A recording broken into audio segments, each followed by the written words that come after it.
Hi guys, good morning. How are you? I hope you people are doing well. My name is Shivam Pandey, and in this section we will going to talk about the current affairs. The current affairs of 28th of April 2025. Okay, so there are a lot many questions. Let's get into that particular thing and let's start our today's particular session. So guys, the very first question is on our screen. So let's get into that. And what does this particular question says? What this question wants to ask us?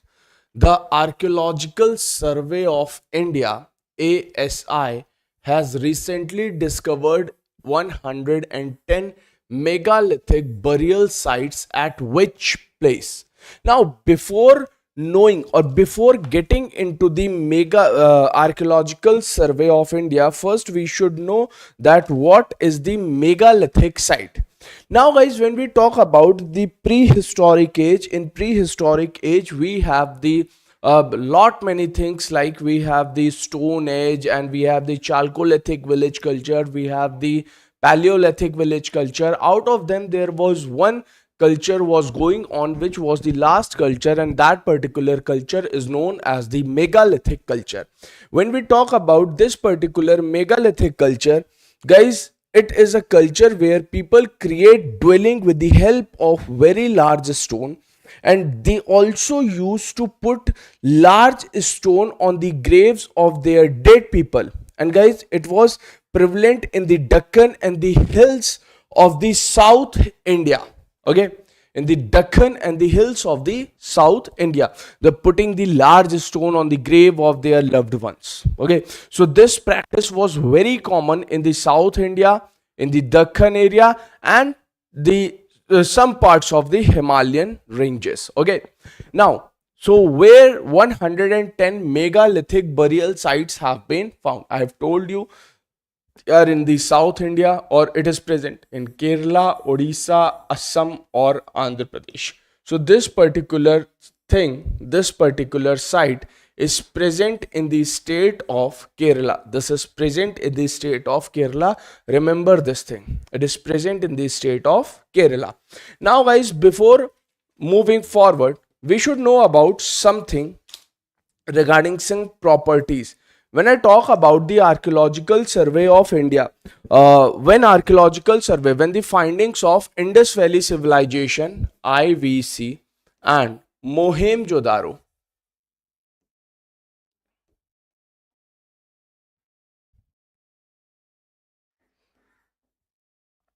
Mohenjo-daro was done in 1921 and in 1922. Okay, so these excavations were done in respected time period. But who was the Directorate General of Archaeological Survey of India at that particular time? In this particular time, the Directorate General, DG of Archaeological Survey of India, was John Marshall.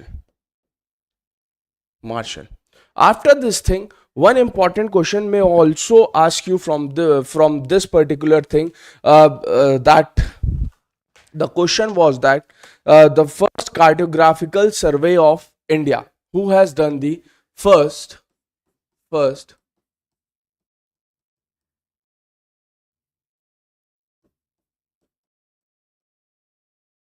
graphical survey of India? Who has done this particular survey in India? So this particular survey, or the this cartographical survey in India, was done by a person naming John Rennell. Now James Rennell. His name was not John. His name was James Rennell. James Rennell has done the cartographical survey of India. Cartographical survey is like the kind of census that we see today. It was the precursor of the census, cartographical survey. Okay, now guys, let's move towards the next question. Next question, what does this particular question says to us? Let's get into that particular thing. Okay, so let's start our discussion with the next one. Now, what does next question says? Who has been appointed as the new finance secretary of India? Who has appointed as the new finance secretary of India? Take your time and then answer this particular question. Who has appointed as the new finance secretary of India? Now, guys, before moving to this question, I want to tell you that about the Archaeological Survey of India. It was established in 1861 by Alexander Cunningham, who often called the father of Indian archaeology. Okay. After the independence, Archaeological Survey of India became a statutory body under the Ancient Monument and Agricultural Site and renamed as uh, Act in 1958. Okay. The headquarters of Archaeological Survey of India is in New Delhi. Okay, now let's get into this particular question. Second question, what does this particular question say? Who has been appointed as a new finance secretary? So, who has been appointed as a new finance secretary? Come on, everyone, answer this question before we get into the series. Okay, come on, everyone, answer this question. Who has been appointed as a new finance secretary? When we talk about the finance commission, okay, when we talk about the finance commission, what's the function where this finance commission is mentioned? This finance commission is mentioned in the article number uh, 280 of Indian Constitution. It is mentioned in article 280 of Indian Constitution. This finance commission is constituted every 5 years by the president. Okay, the work of this finance commission is to give the aid and advice to the president, to give the aid and advice to the president regarding what? To give the aid and advice to the president that how the money should be distributed between center and the state. These are the things, and it consists of a chairman. This finance commission consists of a chairman plus four other members. Okay, so these are the things that we could see here. The finance commission was constituted by the president and it consists of a chairman and four other members. It gave its recommendation to the president with respect to the distribution of money between the union and the state, and the principle on the basis of which the grants and aid should be given to the state out of the consolidated fund of India. Grants and aids, grants and aid to be given to the states out of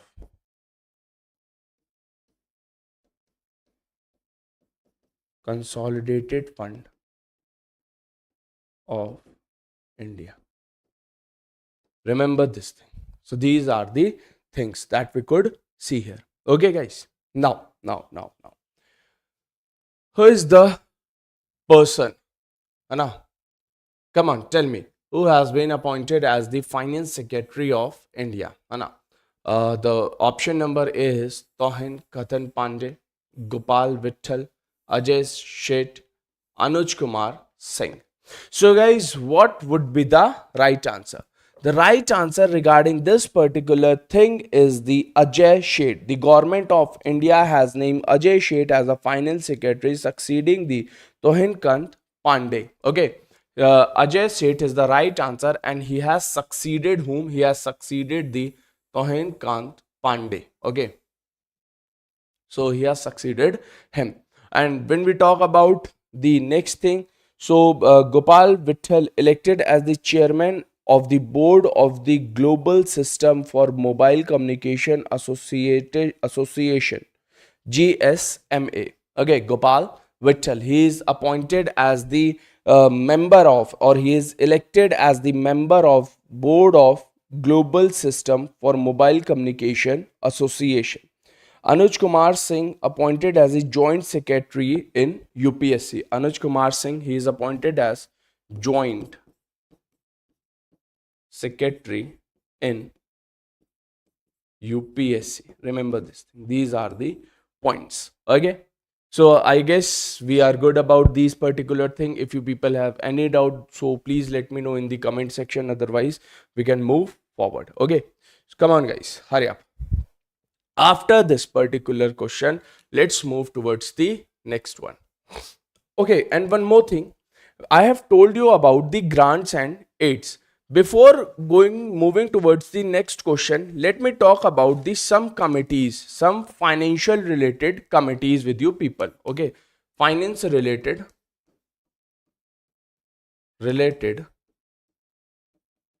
committee. We have the three different committee which are related with the finance. We have the public account committee. The very first committee is the public account committee. Now, guys, when we talk about this public account committee consists of the 22 member, and out of these 22 member, 15 are from Lok Sabha, 15 are from Lok Sabha, and the remaining 7 members are from the Rajya Sabha. It consists of 15 member and 7 are from the Rajya Sabha. So we have these two particular members. What is the function of this particular committee? And the thing regarding this committee is that no minister can be the member of this particular committee. No minister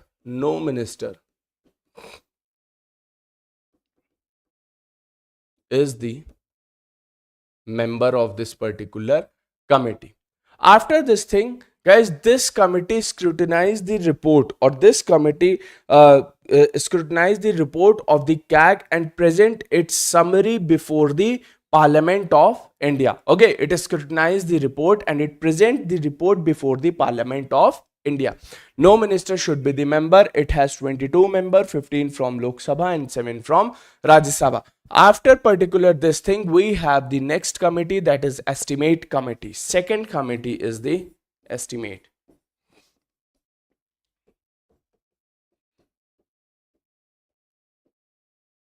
committee.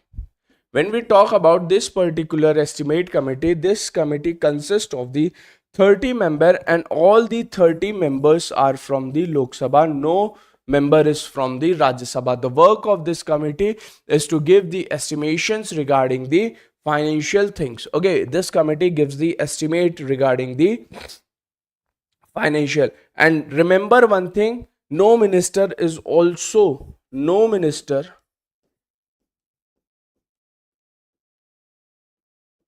the member.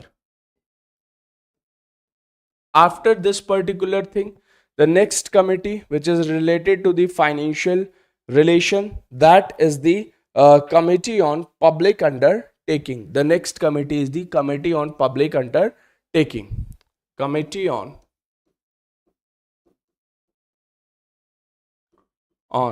public undertaking. When we talk about this particular committee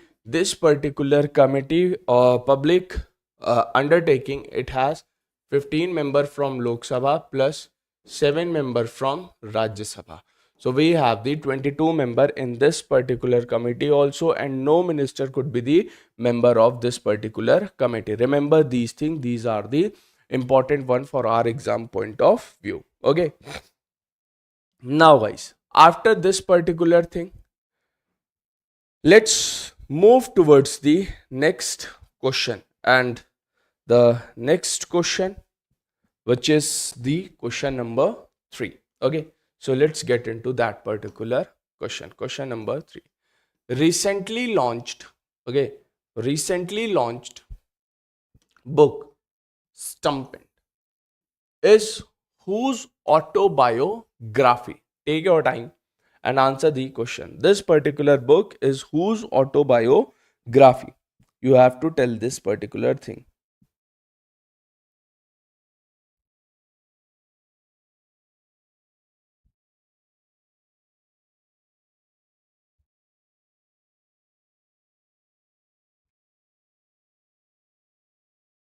Come on, buddy. Answer this one. है ना? Uh, Devashi, Sangagupta, Sayed Khirmani, Dakshesh, Pathak, and Kapil Dev. This book is related with 1983 World Cup. World Cup. Okay. So 1983 World Cup. This book is related with this particular thing. I have given you the hint. So now answer this particular question. Guys, this book Stamped is a co-authored. It's co-authored by Syed Khirmani. Okay, this particular book is co-authored by Syed Khirmani and Debashi Sengupta, Dakesh Pathak provided the fascinating insight into the Karimini's career and historic of 1983 World Cup. Okay, so these are the things. So Syed Kimrani. Okay. So are we good about this particular thing? Syed Kimrani. Now, fourth question. What does this particular question say? Which state has become first in India established senior citizen commission? Senior citizen commission. Which state has become the first in India to establish the senior citizen in India? Come on, answer this particular question. Here a world citizen came. Now, are we good to discuss about citizenship? First answer this particular question. Then we'll going to answer about the citizen. Now guys, when we talk about the citizen, who are the citizen? Okay. Now guys, when we talk about this particular thing, citizen, so citizenship, when we talk about citizenship,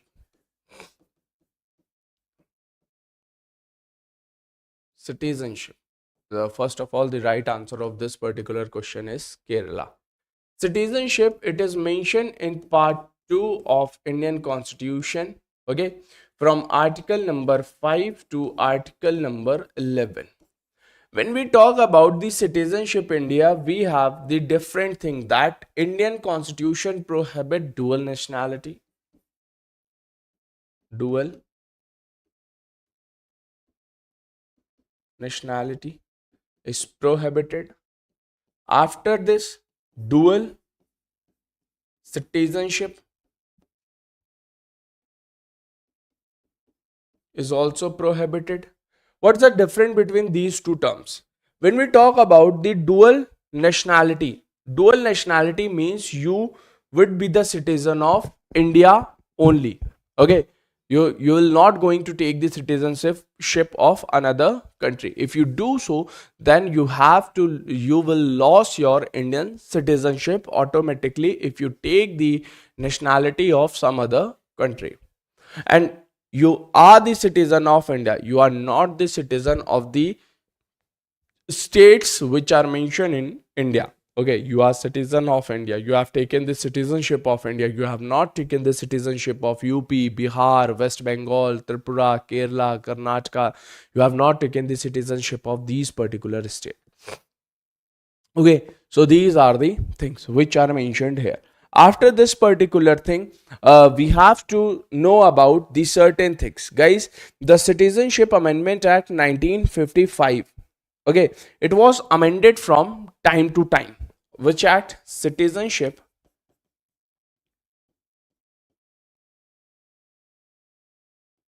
Citizenship Act 1955. It is amended from time to time. It was amended in 1986 and after that it was amended in 1992. 1986, 1992, 2003 and the latest amendment is done in 2019 and 20. Okay, 2019 and 20. Now guys, what does this particular amendment says of 1992? No, sorry, 1995. Guys, this particular Citizenship Act 1995 provide us the five way by which we can acquire the citizenship of India, and it tells us about the three ways by which we can lost our Indian citizenship. What are those particular five ways by which we can acquire the citizenship of India? The very first thing is the by birth. If a person is born in India and at the time of his or her birth, if both the parents or one of the parent is Indian citizen, then he or she will be granted the Indian citizenship. This is known as by birth. After that, we have by descent, second type by which we can acquire the Indian citizenship. Second type is by descent. By descent means if a person is born outside the boundary of India, and if the time of his or her birth, if her both the parents or one of the parent is Indian citizen, then he or she will be granted the Indian citizenship. The third thing is that by registration. When we talk about the registration, three type of people could able to apply for the citizenship of India. The person who married to Indian origin, the person who married to Indian citizen, that particular foreign person can apply who has married to Indian citizen. After this, minor child of Indian parents. The minor child of Indian parents means if a person who was born outside the Indian territory and he or she has granted the citizenship of that particular community, but his or her age is still less than 18 years. So that particular person is considered as the minor child of Indian parent. Then that particular person will be also granted the Indian citizenship. The third person who can apply by registration is the people of Indian origin. Okay, like Sundar Pichai, Rishi Sunak. So these are the people of Indian origin whose forefather belongs to Indian, or the person who also belong to the India. Their roots are in India. So these type of people can apply for the Indian citizenship by registration. But guys, Parliament has made the some qualification, like before applying for the examination, you people check your qualification, that we are qualified to fill the form or not. The qualification is like your graduation should be there, your age should be there. But for applying for the citizenship by registration, the qualification is the residential qualification which people have to fulfill by living in India till 7 year. Okay, they have to live in India till 7 year, or they can divide this particular 7 year like 90 days per calendar year. They live in India for 90 days, then they can go back to the nation or the country where they belong, where they do their work. They go there, they complete their work, and they return back to India, and they again live for the 90 days. So they have to complete 90 days per calendar year, or 7 year consecutively, or 7 year in one flow. But remember one thing, this residential qualification, fulfilling the residential qualification, do not make you eligible for taking the citizenship. It only make you eligible to apply for the citizenship. You can't claim the citizenship by completing the residential qualification. Okay, so these are the things. So let's move towards the next one. Okay, so I guess, okay, we have to talk about the three next. This was the registration, we have only talked three. Now fourth one, after registration, the next thing is the binaturalization. If none of the person is falling in the above three categories which I told you, by birth, by descent, or by registration, so that particular person will apply for the Indian citizenship by the naturalization. If his forefather does not belong to India, he has not married to Indian citizen, and remember one thing, that he is not the minor child of Indian parents, then that particular person will apply for the Indian citizenship by naturalization. And for applying the citizenship by naturalization, that particular person has to fulfill the residential qualification, and the residential qualification is of 10 years. And remember one thing, by fulfilling the residential qualification, you can't claim the citizenship. You are only eligible to apply for the citizenship. So these are the things. Okay. Now, after that, the fifth thing says that by acquisition of a territory. Now, suppose if we have acquired the Pakistan or the Chinese territory, then the citizen who are Pakistani citizen, the citizen who are the Chinese citizen, what we will do with them? We have to give them the Indian citizenship, because from that particular time, the Pakistan and China will be the integral part of India. So that's why we have to give the citizenship to those particular person. Okay, so these are the things. After this, we have to know that the three ways by which we can lost our Indian citizenship. The very first way is the by renunciation.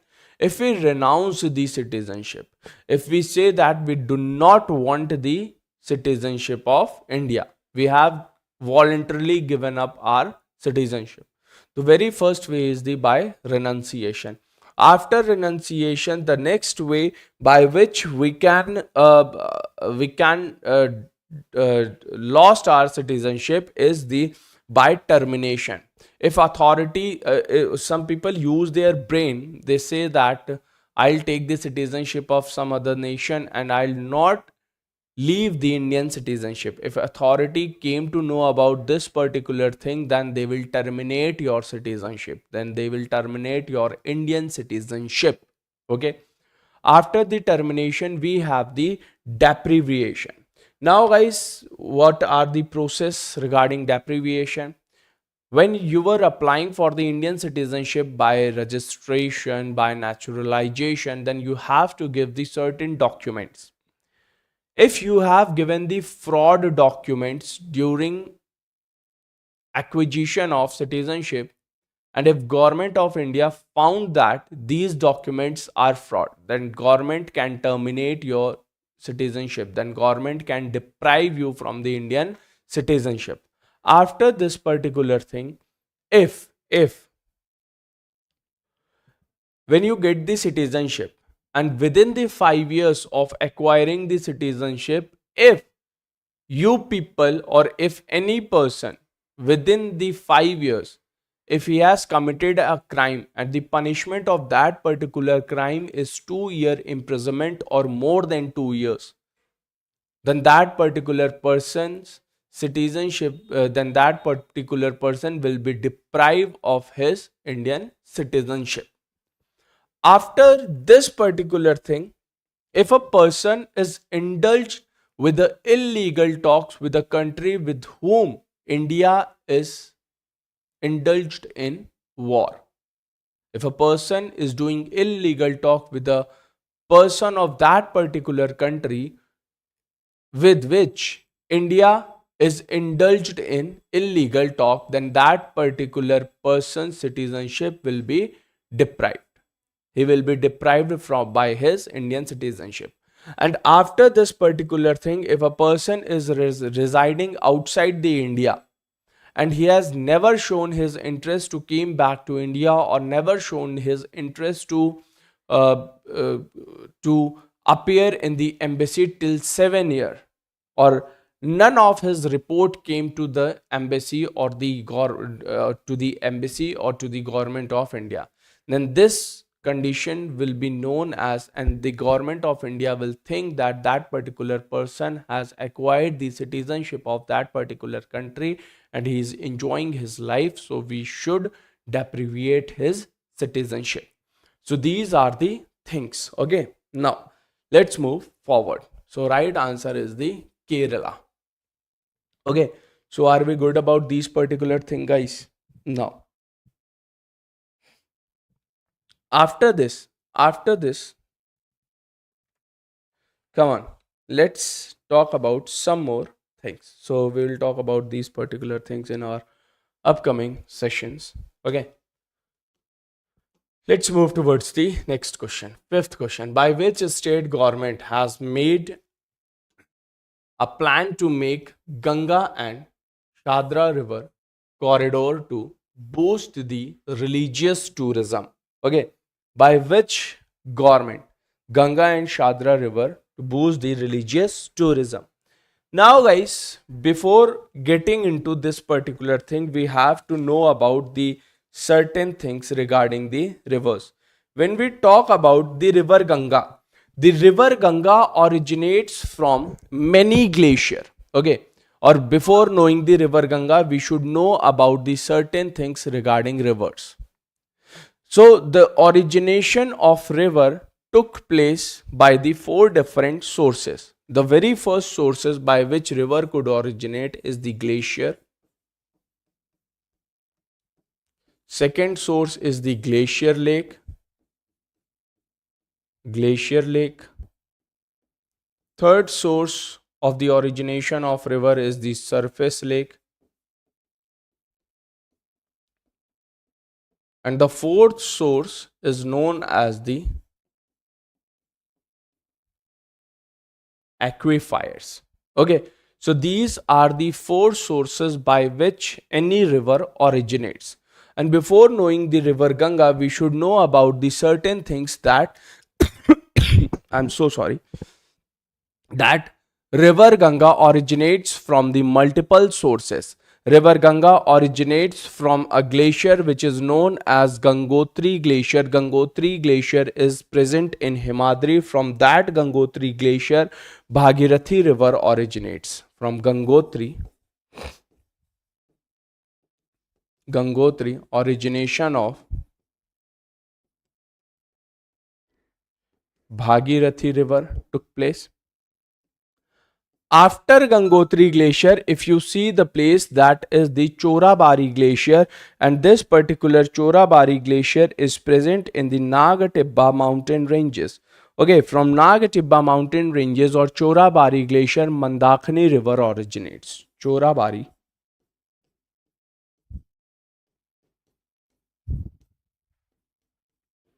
Glacier, Mandakini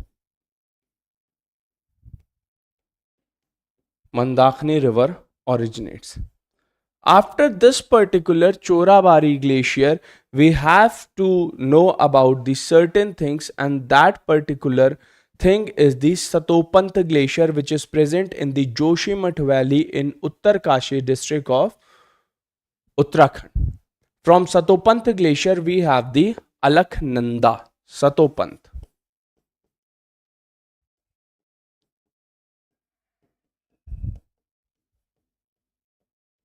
Alaknanda. Okay, from Satopant, we have the origination of a river which is known as Alaknanda. Okay.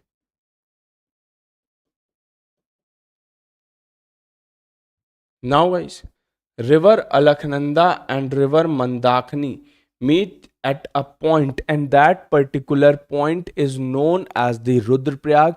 And from Rudraprayag, the river move is known. The river that moves forward is known as Alaknanda. Alaknanda. Alaknanda moves. They get confluence at Rudraprayag.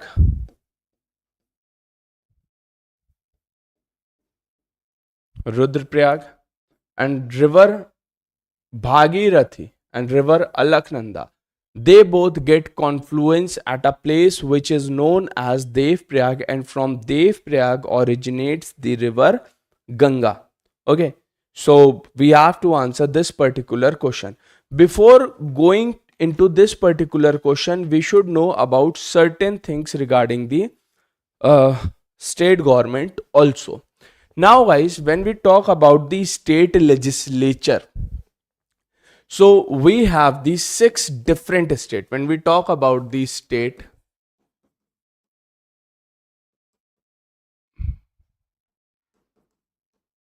legislature, we have the states like Andhra Pradesh, Bihar, Uttar Pradesh, Karnataka, Maharashtra, and Telangana. We have the Andhra Pradesh,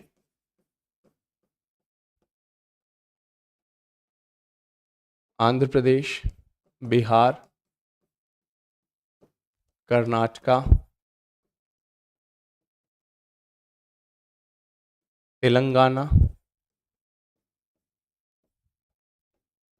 Maharashtra, and Uttar Pradesh.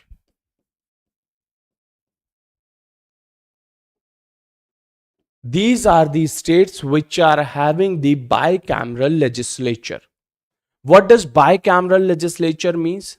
It means that they are having legislative assembly and legislative council. So this is the meant by the bicameral legislature. Okay, so these are the state which are having the bicameral legislature. And remember guys, Jammu and Kashmir is having its bicameral legislature according to the Jammu and Kashmir law. Okay, so these are the things. Now let's move forward. Now, next question. Yog Yogin Bharat National Museum will be established in which city? Come on, answer this question. This museum will be established in which city? Okay, come on, answer this question.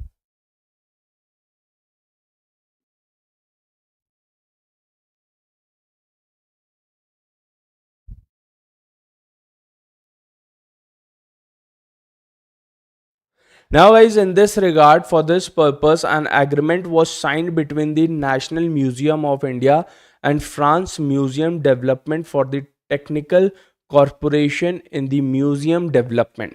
So, India and France has signed this particular agreement. India and France has signed this particular agreement. So, this particular museum will be started in New Delhi. So New Delhi is the right answer. Okay, let's move forward. Let's move towards the next question. Question number 7.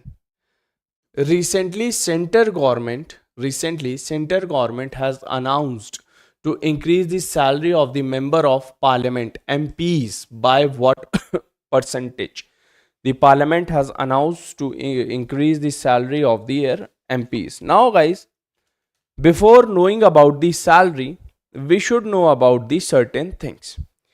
A very common question that came into your paper is regarding Article 102, and we have the anti defection law. These are the two things. These are the two questions which arises in your question. Now, guys, when we talk about the Article 102, they both are related with the disqualification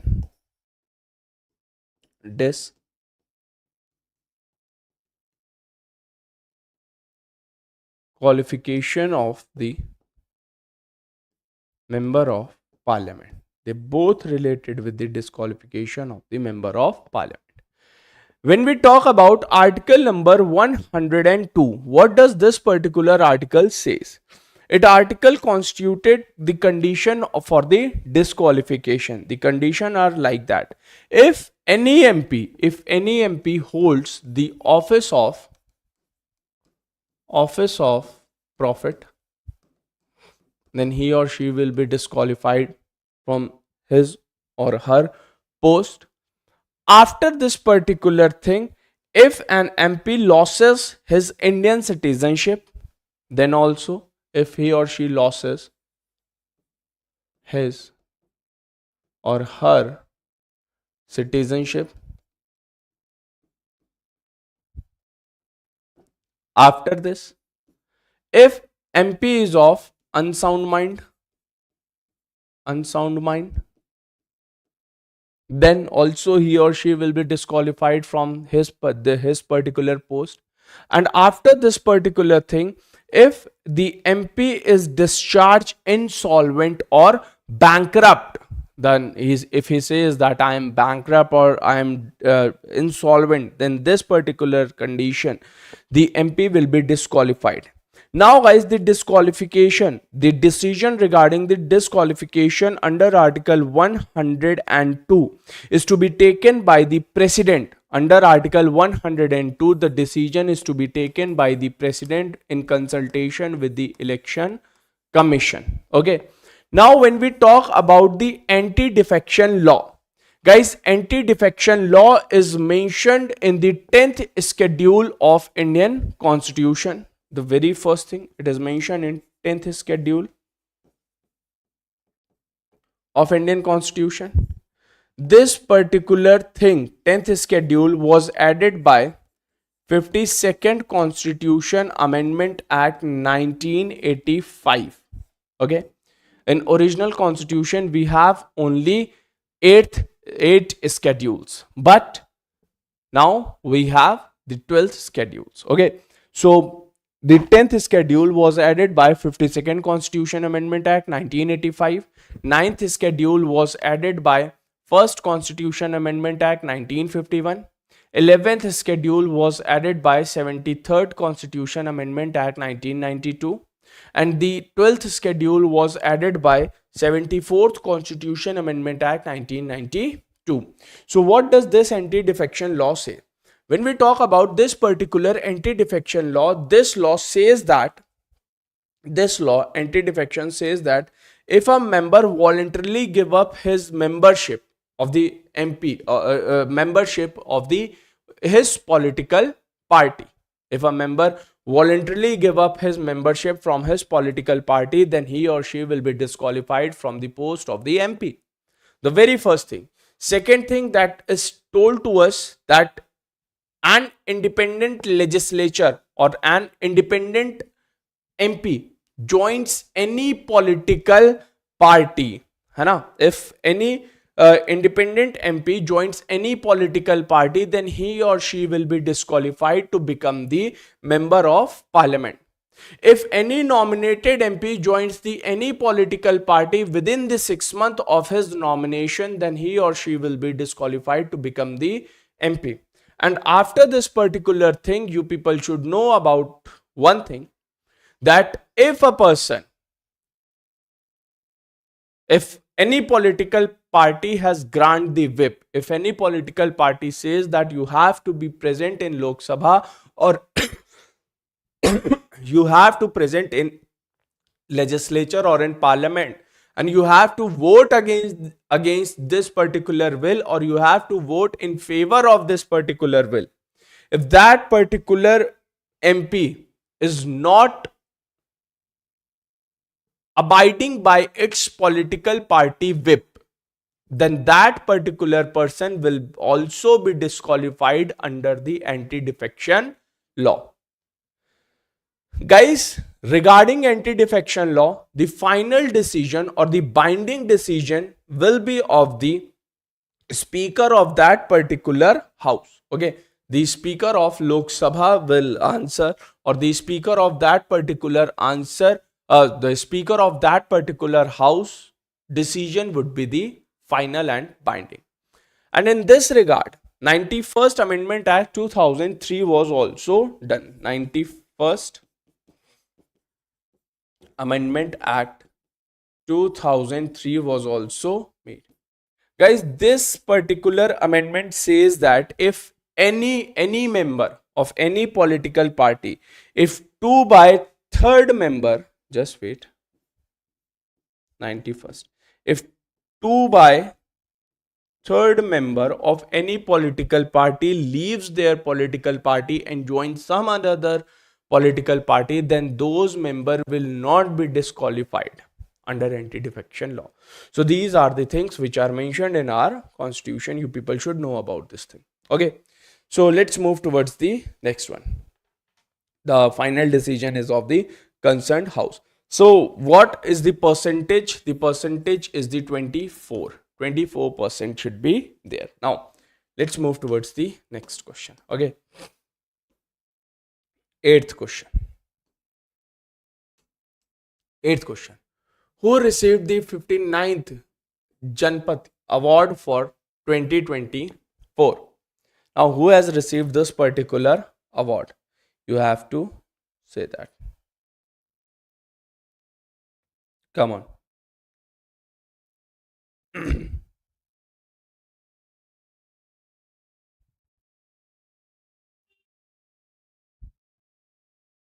Now, guys, he is Hindi writer, and he belongs to Chhattisgarh. Chhattisgarh. And his name is Vinod Kumar Shukla. Vinod Kumar Shukla has given this particular award of 2024. Okay. Now, let's move towards the next question. Ninth one.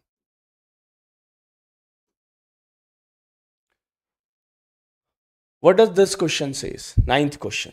Take your time and answer the question.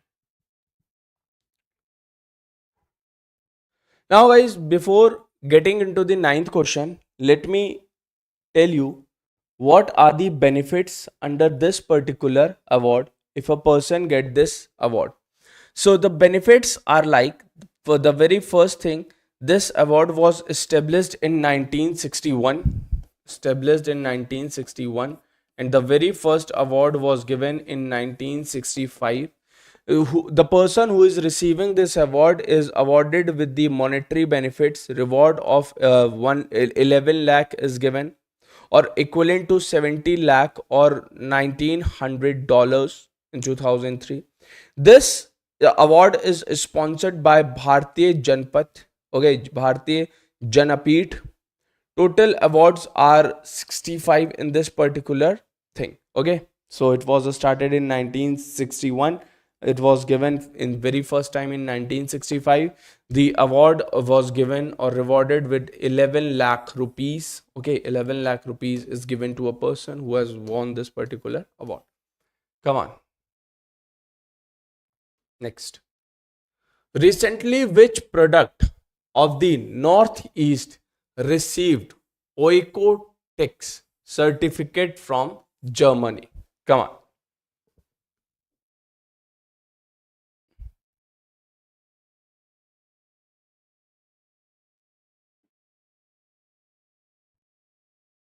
Now, guys, here is the term oiko tax. What is the oiko tax? Oiko tax is a kind of certificate which is given by the Germany that ensure the textile, including the raw and finished material, are free from harmful substances and safe from human use. They are safe for human use. No harmful material or the harmful substances are used. So, which thing has on this particular thing? It is Eri silk. It is the Eri silk. Okay, come on. Let's move towards the 10th question. Now, guys, this particular 10th question is your homework. So, this is your homework. So, you have to answer about this particular question. So, and do let me know in the comment section that how you feel, what you feel about this particular section. Okay, and please share this session with your family, with your friends, with everyone. Okay, so this is all for today, guys. I hope you people enjoyed this lecture. Thanks a lot, Jan. Thanks so much, and Jai. Thank you so much, guys. Bye, everyone. Thank you. Bye.